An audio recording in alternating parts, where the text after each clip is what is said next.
আসসালামু আলাইকুম, স্বাগত জানাচ্ছি আরটিভি সন্ধ্যার সংবাদে। আপনাদের সঙ্গে আছি আমি ফারিয়া শারমিন এবং আমি সালিহা পারভিন সাথী। এবার বিস্তারিত। নতুন বাংলাদেশ গঠনে ব্যবসায়ীদের সহযোগিতা চাইলেন অন্তর্বর্তী সরকারের প্রধান উপদেষ্টা অধ্যাপক ডক্টর মোহাম্মদ ইউনূস। গণ অভ্যুত্থানে শহীদদের স্বপ্ন বাস্তবায়নে ব্যবসায়ীদের কাজ করার আহ্বান জানান তিনি। ডক্টর ইউনূস বলেন, শুধু সরকার নয়, দেশের কল্যাণে সবাইকে সংস্কার আনতে হবে। রাজধানীর হোটেল ইন্টারকন্টিনেন্টালে জাতীয় বাণিজ্য সংলাপে এই আহ্বান জানান তিনি। বিস্তারিত জানাচ্ছেন নাজিফ ফরায়েসি। 15টি জাতীয় বাণিজ্য সংগঠনের যৌথ উদ্যোগে রাজধানীর ইন্টারকন্টিনেন্টাল হোটেলে জাতীয় বাণিজ্য সংলাপের আয়োজন করে international chamber of commerce ICC. এতে প্রধান অতিথি হিসেবে যোগ দেন ছাত্র জনতার গণ অভ্যুত্থানের মাধ্যমে গঠিত অন্তর্বর্তী সরকারের প্রধান উপদেষ্টা অধ্যাপক ডক্টর মোহাম্মদ ইউনূস। এ সময় ব্যবসায়ীদের পক্ষ থেকে দেশের আর্থিক খাতের অনিয়ম দূর ও স্থিতিশীলতা নিশ্চিতের পাশাপাশি পাচারকৃত অর্থ ফিরিয়ে আনার দাবি জানানো হয়। ব্যবসায়ীদের পক্ষ থেকে বক্তব্যে মীর নাসির হোসেন বলেন, সমাজ ও অর্থনীতিতে বিশৃঙ্খলা ও অস্থিরতা সৃষ্টি করে অন্তর্বর্তী সরকারকে বেকায়দায় ফেলতে মরিয়া হয়ে উঠেছে একটি কুচক্রী মহল। প্রয়োজনীয় জ্বালানি আমদানি নিশ্চিত করলে দেশের অর্থনীতি সচল থাকবে। প্রধান উপদেষ্টা বলেন, পুরনো বাংলাদেশ থেকে নতুন বাংলাদেশে উত্তরণ বেশ কঠিন, তবে সবাই ঐক্যবদ্ধ হয়ে কাজ করলে তা দ্রুত অর্জন সম্ভব। এই সুযোগ না আসলে আমাদের যে পচন ধরেছিল,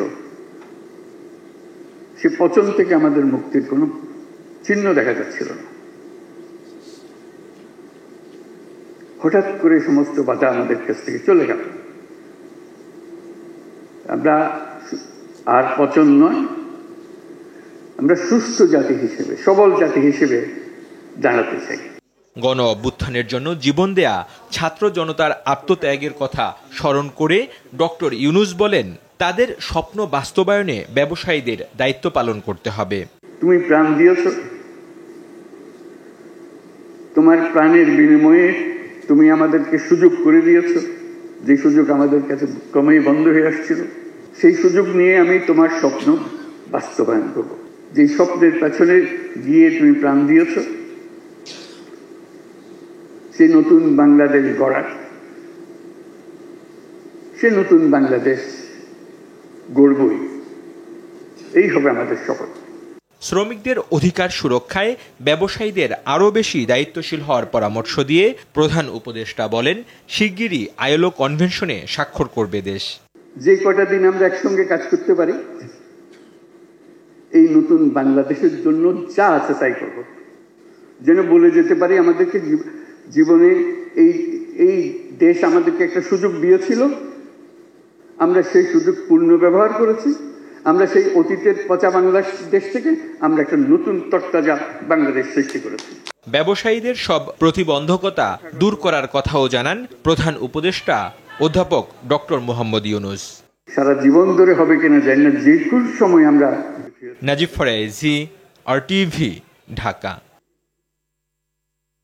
বাংলাদেশ ক্রিকেট দলকে সংবর্ধনা দিয়েছেন প্রধান উপদেষ্টা অধ্যাপক মোহাম্মদ ইউনূস। ঢাকার তেজগাঁওয়ে তার কার্যালয়ে এই সংবর্ধনা দেওয়া হয়।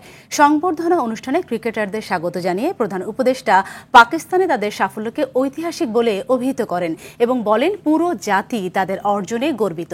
একটি জাতিকে একত্রিত করার জন্য খেলোয়াড়দের খেলাধুলার শক্তির কথা স্মরণ করিয়ে দেন ডক্টর ইউনূস। এ সময় জাতীয় দলের অধিনায়ক নাজমুল হোসেন শান্ত অধ্যাপক ইউনূসকে এমন আয়োজনের জন্য ধন্যবাদ জানান। যুব ও ক্রীড়া মন্ত্রণালয়ের উপদেষ্টা আসিফ মাহমুদ সজীব ভূঁইয়া কঠিন সময়ে সাফল্য আনার জন্য খেলোয়াড়দের স্বাগত জানান।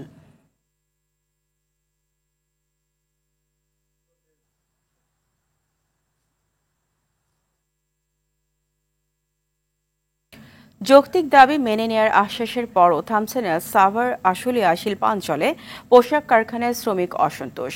হামলা ও লুটপাটের আশঙ্কায় আজও বন্ধ রাখা হয়েছে প্রায় 250 কারখানা। সরকার পতনের পর হঠাৎ শ্রমিক আন্দোলনের ষড়যন্ত্র দেখছে শিল্প মালিকরা। তাদের দাবি, এর পেছনে রয়েছে দেশি বিদেশি গোষ্ঠীর ইন্ধন। এদিকে গাজীপুরের টঙ্গীর কয়েকটি কারখানা পরিদর্শন করেছেন শিল্প সচিব, জানাচ্ছেন সেলিম মালিক। শেখ হাসিনার পতনের পর অন্তর্বর্তীকালীন সরকার দায়িত্ব নেওয়ার পরপরই নানা দাবি দাওয়া নিয়ে মাঠে নামে বিভিন্ন প্রতিষ্ঠানের শ্রমিকরা। এর সঙ্গে পিছিয়ে নেই পোশাক কারখানার শ্রমিকরাও। দাবির বিষয়ে শ্রমিক নেতাদের সঙ্গে বৈঠক করে শিল্প মালিকদের সংগঠন বিজিএমইএ। আশ্বাস দেওয়া হয় যৌক্তিক দাবি মেনে নেয়ার। তারপরও শ্রমিক অসন্তোষের সুরাহা হচ্ছে না। ভাঙচুর ও লুটপাটের আশঙ্কায় বৃহস্পতিবারও বন্ধ রাখা হয়েছে আশুলিয়া শিল্পাঞ্চলের 219টি কারখানা। এর মধ্যে অনির্দিষ্টকালের জন্য বন্ধ করে দেওয়া হয়েছে কমপক্ষে 45টি কারখানা। হাজিরা বোনাস 800 টাকা দিতে হবে, আমাদের ওই টিফিন বিল দিতে হবে 70 টাকা, আমাদের ওই 3 নাম্বার দাবি হচ্ছে আমাদের ওই লাঞ্চ বিলের টাকাটা দিতে হবে 2000 টাকা। আজকে প্রায় 17 দিন হয় আমাদের দাবি মানার। এই 17 দিনের ভিতরে আমরা একটা দাবিও পাই নাই। শ্রমিক আন্দোলনের পেছনে দেশি বিদেশি মহলের ষড়যন্ত্র দেখছেন শিল্প মালিকরা। এই বহিরাগত শক্তির সাথে হয়তো দেশি এবং দেশের বাইরের চক্রের বা কোনো রকম যোগসাজশ থাকতেই পারে আমরা মনে করি। এরা কি শ্রমিক? আমরা তো মনে করি না এরা শ্রমিক। তারা বিভিন্ন কায়দায় বিভিন্ন ভাবে চেষ্টা করতেছে একটা অস্থিতিশীল পরিস্থিতি তৈরি করতে। এদিকে গাজীপুরের টঙ্গীর কয়েকটি পোশাক কারখানা পরিদর্শন করেছেন শ্রম ও কর্মসংস্থান সচিব।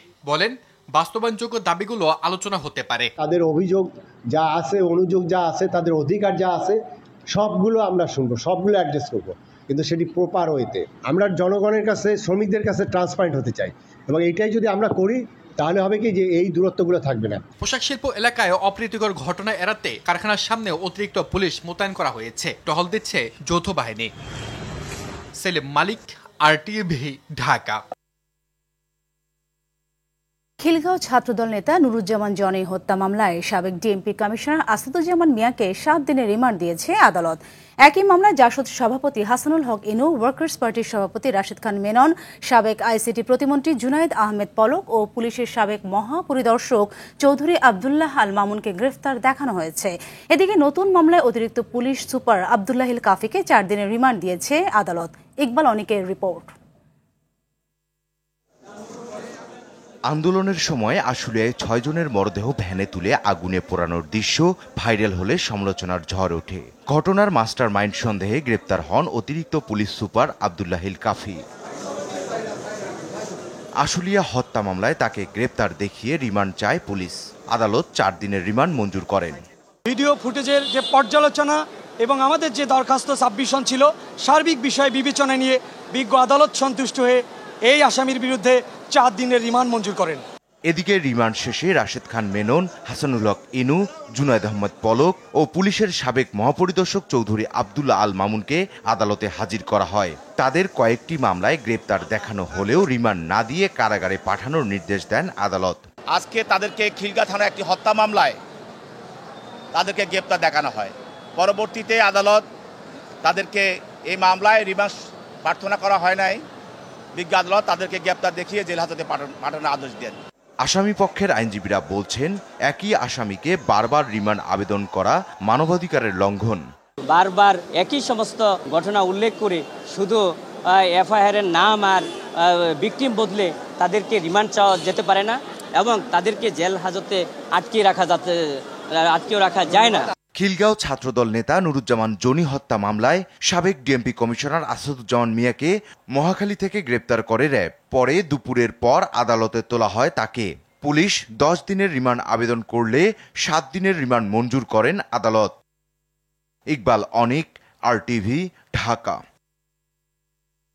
ভারতে বসে ফ্যাসিস্ট শেখ হাসিনার ষড়যন্ত্র এদেশের জনগণ প্রতিহত করবে।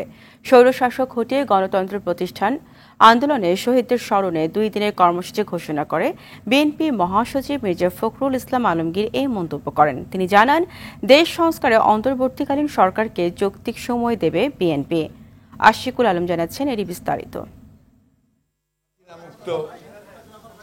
রাজধানীর নয়াপল্টনে দলীয় কার্যালয়ে সমন্বয় সভার আয়োজন করে জাতীয়তাবাদী দল বিএনপি। এতে অংশ নেয় দলটির মহাসচিব, স্থায়ী কমিটির সদস্য সহ জেলা পর্যায়ের শীর্ষ নেতারা। গণতন্ত্রের সমস্ত প্রতিষ্ঠানগুলোকে তারা ধ্বংস করে দিয়ে সমন্বয় সভা শেষে সংবাদ সম্মেলনে গণতন্ত্রের জন্য সব শহীদদের স্মরণে 2 দিনের কর্মসূচি ঘোষণা করেন বিএনপি মহাসচিব। 14 তারিখে আমাদের 3:30টায়, বিকাল 3:30টায় শহীদ মিনারে একটি সমাবেশ অনুষ্ঠিত হবে। এই সমাবেশটি হবে এই 14-15 বছরে যারা গণতন্ত্রের আন্দোলন করতে গিয়ে শহীদ হয়েছেন অথবা পঙ্গু হয়েছেন যারা নির্যাতিত হয়েছেন তাদের আত্মীয় স্বজন বা তাদেরকে নিয়ে এসে আপনার একটা সমাবেশ করা হবে। 15 তারিখে কেন্দ্রীয় অফিসের সামনে অর্থাৎ নয়াপল্টনের এখানে আমরা একটা সমাবেশ করব। এই সমাবেশটা হচ্ছে গণতন্ত্রকে প্রাতিষ্ঠানিক রূপ দেবার সমাবেশ। মির্জা ফখরুল বলেন,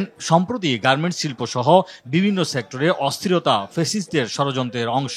পতিত ফ্যাসিবাদ হাসিনা বিদেশে ভারতবর্ষে আশ্রয় নিয়েছেন এবং সেখান থেকে যে অপপ্রচার চালানো হচ্ছে আপনার এই বাংলাদেশ সম্পর্কে, মানুষের সম্পর্কে, এই অপপ্রচারগুলো কখনোই গ্রহণযোগ্য হতে পারে না। বর্তমান সরকারকে সংস্কার কাজ দ্রুত শেষ করার আহ্বান জানান বিএনপি মহাসচিব। সংস্কার প্রয়োজন সেটা আমরা বলেছি, কারণ গণতন্ত্রকে একেবারে ধ্বংস করে ফেলেছিল এবং সেই ক্ষেত্রে অতি দ্রুত যেন এই সংস্কারের কাজগুলো শেষ করা হয়। মূল যে বিষয়টা রয়েছে গণতন্ত্রের জন্যে, যে জনগণের প্রতিনিধিদের শাসন, তাদের পরিচালনা, তাদের শাসন, জনগণের নির্বাচিত পার্লামেন্ট দিয়ে দেশ চলবে, সেই বিষয়টা যেন আপনার অবশ্যই দ্রুততার সঙ্গে আপনার সমাপ্ত হয়, সেটাই আমাদের প্রত্যাশা থাকবে। ডিসি নিয়োগ নিয়ে অস্থিরতা সাময়িক বলেও মন্তব্য করেন মির্জা ফখরুল। প্রশাসনে এতদিন ধরে আওয়ামী লীগ যেটা করেছে, সম্পূর্ণ আপনার রাজনীতিকীকরণ করতে গিয়ে সমস্ত বেশিরভাগ লোকই তাদের মতাবলম্বী লোককে তারা সেখানে প্রশাসনে প্রমোশন দিয়েছে, পদায়ন করেছে, তাদেরকে দিয়ে কাজ করিয়েছে। ফলে এটা একটু সময় লাগবেই। আপনার পুরোপুরিভাবে আপনার নতুন করে তো এখন এই মুহূর্তে রিক্রুট করে অফিসার নিয়োগ করা সম্ভব না। আশিকুল আলম, আর টিভি, ঢাকা। নিয়মিত স্বাস্থ্য পরীক্ষার জন্য বিএনপি চেয়ারপারসন বেগম খালেদা জিয়াকে হাসপাতালে ভর্তি করা হয়েছে। বুধবার মধ্যরাতে গুলশানের বাসভবন ফিরোজা থেকে তাকে বসুন্ধরা এভার কেয়ার হাসপাতালে নেওয়া হয়। সেখানে মেডিকেল বোর্ডের পরামর্শে বেগম জিয়ার বেশ কিছু পরীক্ষা নিরীক্ষা শেষে তাকে ক্যাবিনে রাখা হয়েছে। রিপোর্ট পর্যালোচনা করে পরবর্তী ব্যবস্থা নেওয়া হবে বলে জানিয়েছে মেডিকেল বোর্ড। খালেদা জিয়া দীর্ঘদিন লিভার সিরোসিস, হৃদরোগ, ডায়াবেটিস সহ বিভিন্ন জটিলতায় ভুগছেন।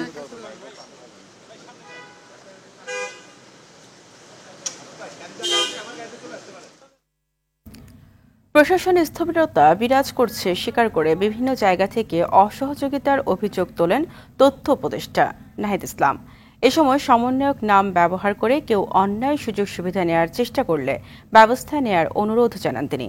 14 সেপ্টেম্বর বৈষম্য বিরোধী ছাত্র আন্দোলনের শহীদ স্মরণ সভা করা হচ্ছে না বলেও জানান তিনি। রুহুল আমিন তুহিন জানাচ্ছেন এরই বিস্তারিত। গণ অভ্যুত্থানের মাধ্যমে স্বৈরাচার সরকারের বিদায়ের পর ডক্টর মোহাম্মদ ইউনূসের নেতৃত্বে অন্তর্বর্তীকালীন সরকারের তথ্য যোগাযোগ ও প্রযুক্তি, তথ্য ও সম্প্রচার এবং ডাক ও টেলিযোগাযোগ মন্ত্রণালয়ের উপদেষ্টা করা হয় সমন্বয়ক নাহিদ ইসলামকে। দায়িত্বের 1 মাস পূর্তিতে দুপুরে সচিবালয়ে মন্ত্রণালয়গুলোর অগ্রগতি তুলে ধরেন তিনি। এ সময় নাহিদ ইসলাম জানান, মন্ত্রণালয়গুলোর আগামী 100 দিনের কর্মপরিকল্পনা গ্রহণ করেছেন তিনি। প্রশাসনকে ঢেলে সাজানো, বৈষম্য বিরোধী ছাত্র আন্দোলন ভিত্তিক প্রচারপত্র প্রকাশ, মন্ত্রণালয়ের দুর্নীতির অনুসন্ধান ও দায়ীদের বিরুদ্ধে ব্যবস্থা গ্রহণ সহ স্বাধীন গণমাধ্যম গঠনের প্রক্রিয়া শুরুর কথা তুলে ধরেন তিনি। যে দুর্নীতির অভিযোগ ছিল যেসব প্রকল্পগুলোতে, সেসব প্রকল্প সহ সকল প্রকল্পের একটা রিভিউ আমরা কমিটি করেছি, যে সবগুলো প্রকল্প যাতে রিভিউ করা হয় এবং যেখানে যেখানে দুর্নীতির অভিযোগ আছে সেগুলো যাতে খতিয়ে দেখে একটা রিপোর্ট পেশ করা হয়। এ সময় সাংবাদিকদের প্রশ্নের জবাবে উপদেষ্টা বলেন, আগামী 14 সেপ্টেম্বর জুলাই গণহত্যায় শহীদদের জন্য স্মরণসভা হচ্ছে না। প্রকৃত সংখ্যা নির্ধারণ করার পরই তা অনুষ্ঠিত হবে। তালিকাটা যেহেতু অনগোয়িং, সেজন্য 14 তারিখেই স্মরণসভাটি করা হচ্ছে না। মূলত তালিকাটি আরও চূড়ান্ত হলে এই তালিকার উপর ভিত্তি করে আমরা শহীদদের স্মরণসভাটি আয়োজন করব। এবং আমাদের কাছে 728 জনের শহীদের একটা তালিকা এসেছে স্বাস্থ্য মন্ত্রণালয় কর্তৃক আজকে পর্যন্ত।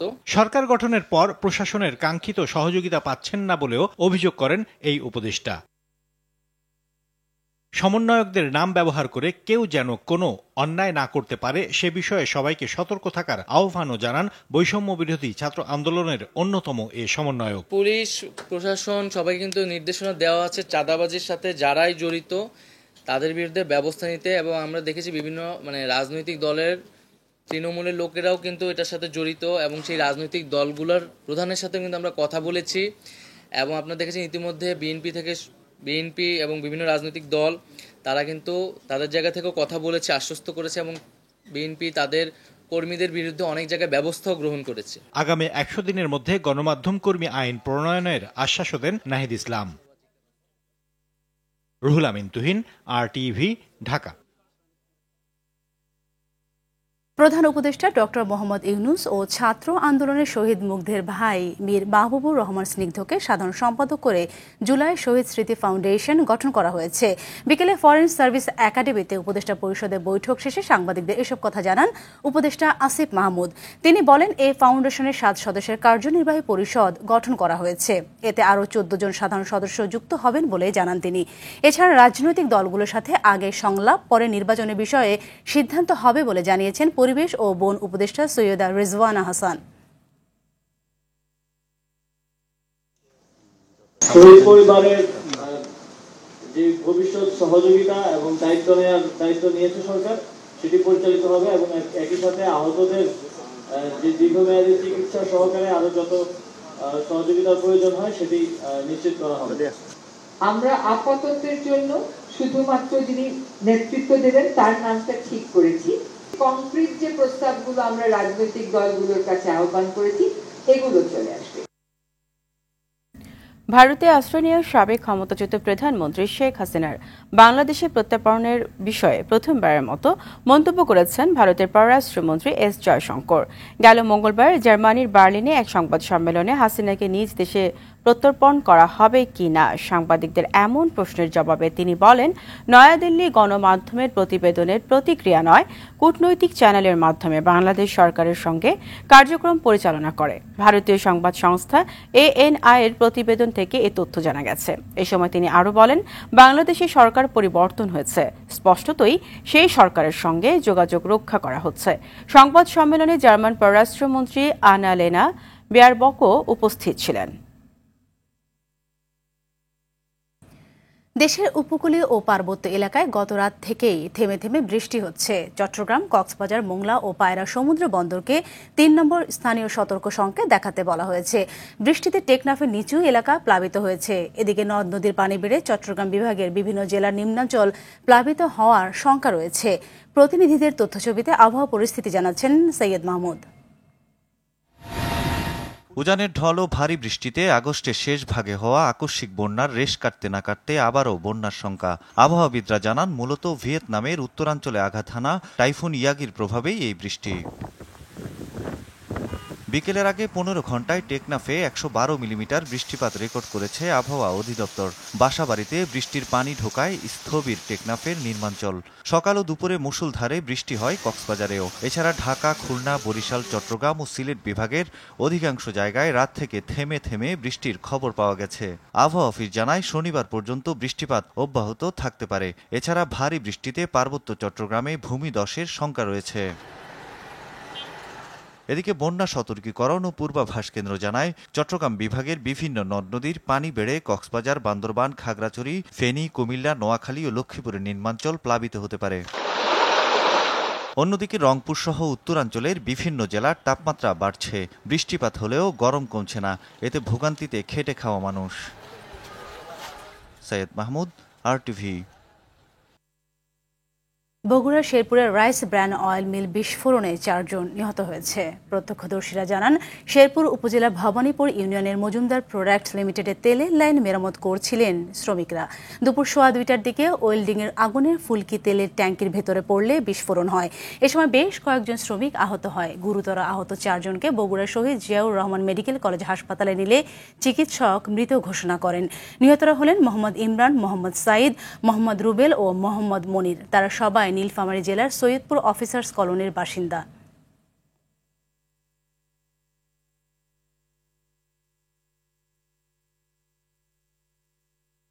সাভারে আশুলিয়ায় একটি ফ্ল্যাট থেকে একই পরিবারের 3 জনের মরদেহ উদ্ধার করা হয়েছে।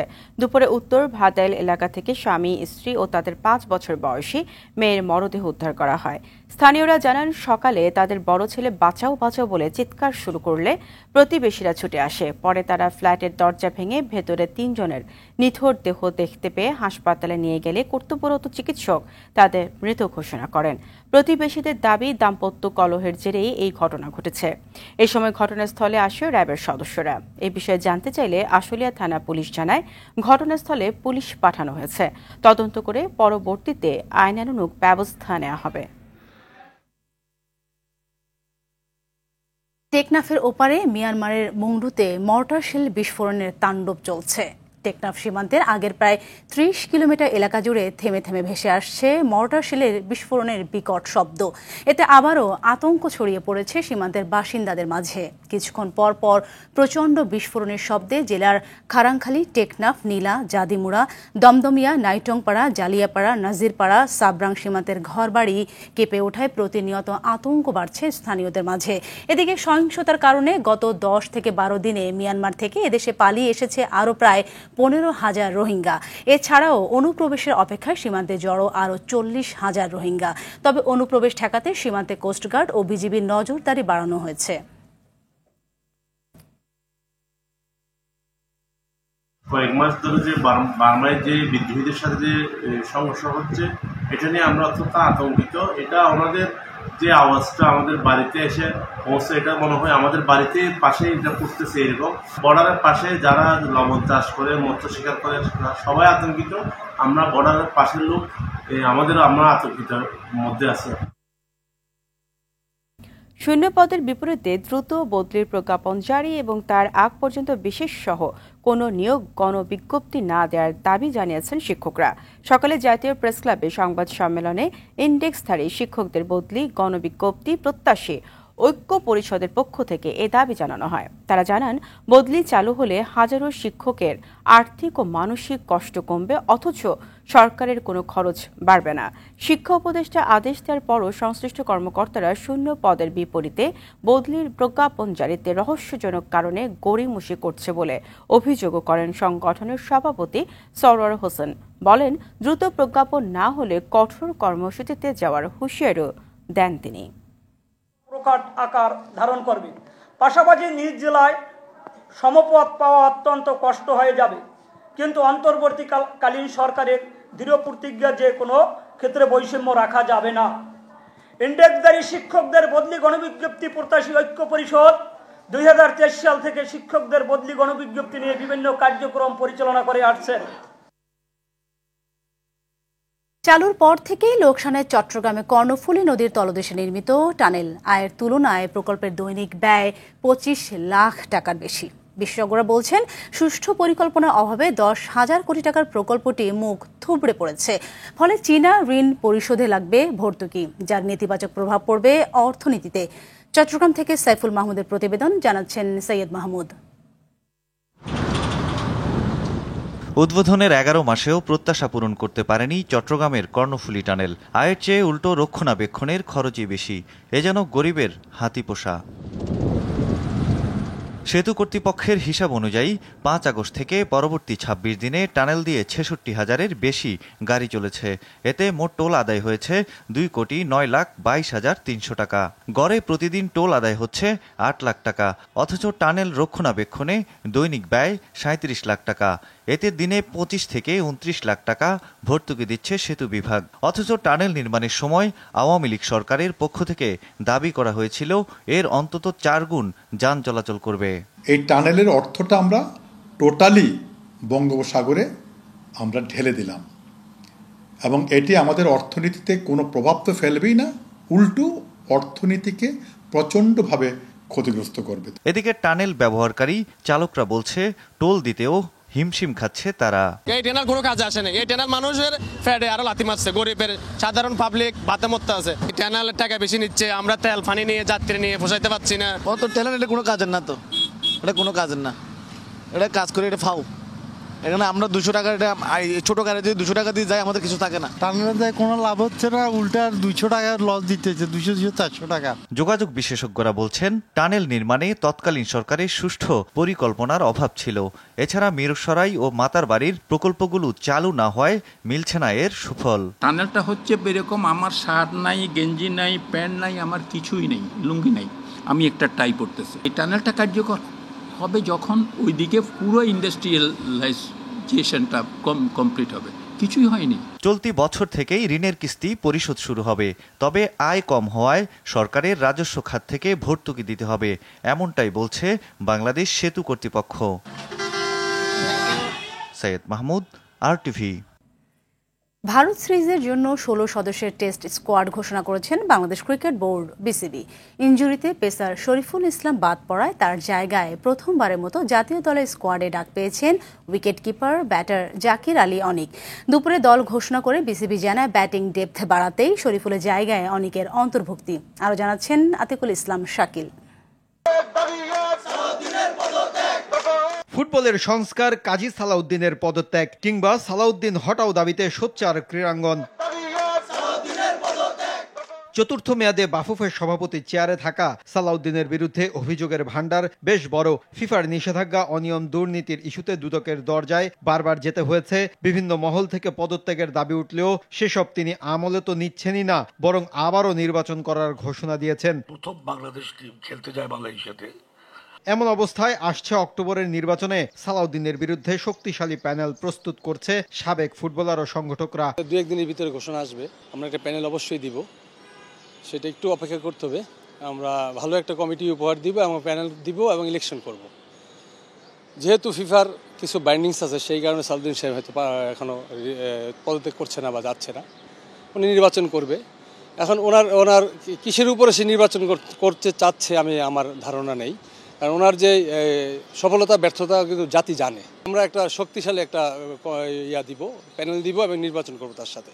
কিন্তু আমার ধারণা, আমরা কালকে বসেছিলাম, ডিস্ট্রিক্টের প্রতিনিধির সাথে বসেছিলাম এবং ক্লাব প্রতিনিধির সাথে বসেছিলাম, ওদের সাথে আমরা যে মত বিনিময় সভা ছিল অনুষ্ঠানে, তারা সবাই বলেছে যারা গতবার সালাউদ্দিনকে ভোট দিয়েছে তারাও এখন সালাউদ্দিনকে পছন্দ করে না, তারা সালাউদ্দিন ভাইকে ভোট দিবে না। সেটা আমাদের বিশ্বস্ততা আছে ওদের ভিতরে এবং আমরা আশা করি যদি তারা যোগ্য সংগঠক হয়, যদি ভালো যারা ফুটবলের ভালো চায়, ফুটবলকে ভালোবাসে, তাহলে কিন্তু তাদের অবশ্যই এই ধরনের বিহেভিয়ার অ্যাটিটিউড থাকা উচিত যে বিগত দিনে যারা ব্যর্থ হয়েছে তাদেরকে আর ভোট দেওয়া উচিত না।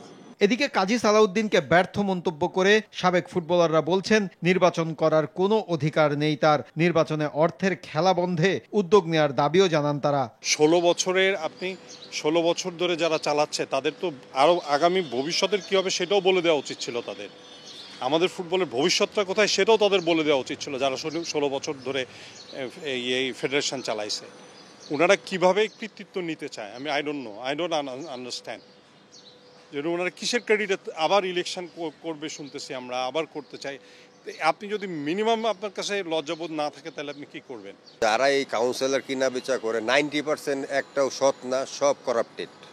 এবং ভবিষ্যতে যারা এই ফুটবল ফেডারেশন ইলেকশন করবে, কাউন্সিলর আসবো, 90%ই অসৎ। এরা টাকার কাছে বিক্রি হয় এবং এরা টাকার ধান্দা করে যেই দলই প্রেসিডেন্ট হবে বা 2টা দল হবে বা 3টা দল হবে জানি না, এরা টাকা ছাড়া ভোট দিবে না। এবং টাকা দুই জায়গাটা টাকা নিয়েও দেখা যায় অরিজিনাল যারে ভোট দেওয়ার ওরা দিচ্ছে না। এদের এরা আসলে করাপ্টেড অর্গানাইজার বাংলাদেশে। এখানে যে এই ইলেকশন পারপাসে আমি তো দেখতেছি কেউই সৎ না। 90%, আমি 100% বলবো না, 90% অসৎ। এই সিস্টেমটা চেঞ্জ করা উচিত। এত মানুষের দরকার নাই, 140 জন ভোট দিতে হইব। তো তোমরা ঢাকা ওখানে চিটাং লিগ করবা না, খুলনা লিগ করবা না, ওখানে প্রতিনিধি আইবা টাকা কামানোর জন্য, ওইগুলির দরকার নাই। যে লিগ করবা না ওরা প্রতিনিধিতে আসতে পারবা না। এই সিস্টেম করা উচিত। আগামী 26 অক্টোবর হবে বাফুফের নির্বাচন। মাহফুজুল ইসলাম, RTV, ঢাকা। সন্ধ্যার সংবাদ এই পর্যন্তই। সবশেষ সংবাদ জানতে যে কোনো মোবাইল ফোন থেকে 24141 নম্বরে ডায়াল করুন। রাতের সংবাদ 11:15টায় দেখার আমন্ত্রণ রইল। ধন্যবাদ সবাইকে।